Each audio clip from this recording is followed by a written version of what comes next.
Malengo makuu ya Vijana Platform ni pamoja na malengo matano yafuatayo. Ya kwanza kabisa ni kuimarisha ushiriki wa vijana katika maamuzi na mipango ya maendeleo ya taifa.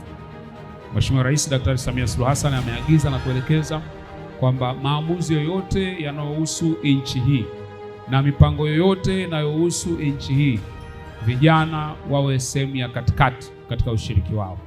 Na kwa kulithibitisha hilo, katika mpango wa miaka mitano ulioandaliwa na serikali, umezitaja rasilimali 10 muhimu za kuweza kufanikisha maendeleo ya taifa, na rasilimali mojawapo ambayo imetajwa ni vijana wa taifa hili.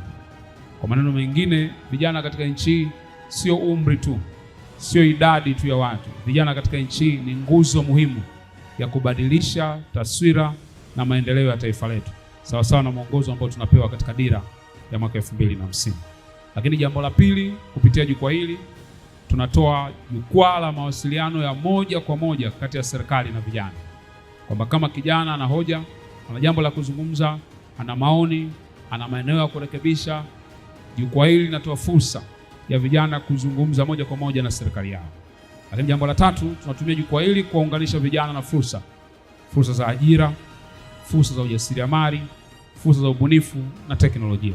Na leo mtasikia katika baadhi ya mada zitakazotolewa zitakuwa zinagusa maeneo haya ambayo nimeyasema. Lakini jambo la nne, tunataka tutumie jukwaa hili kama sehemu ya kukuza uongozi, uzalendo na uwajibikaji miongoni mwa vijana. Hatusemi tena vijana ni viongozi wa kesho, tunasema vijana ni viongozi wa leo. Pale tulipo na kile tunachokifanya kinatakiwa kiakisi kile ambacho tunataka kitokee katika maisha yetu.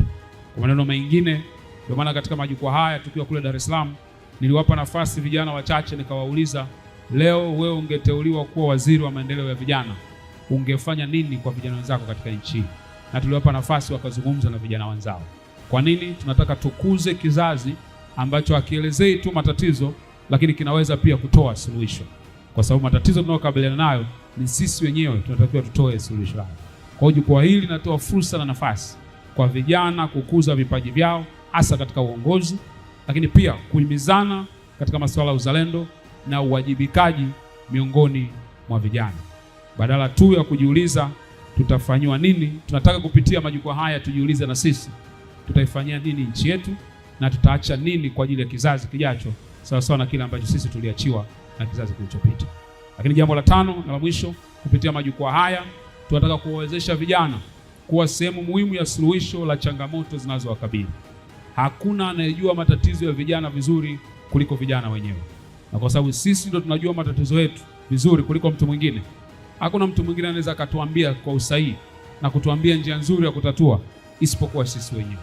Kwa matatizo yanayotukabili, kama ni ajira, kama ni mitaji, matatizo ya kiafya, matatizo ya kimiundombinu, matatizo ya program na uendeshaji wake, matatizo haya tunategemea kupitia Vijana Platform iwe ni sehemu inayoleta chachu ya kuzalisha mawazo yanayoelekeza katika kutatua changamoto ambazo tunakabiliana nazo.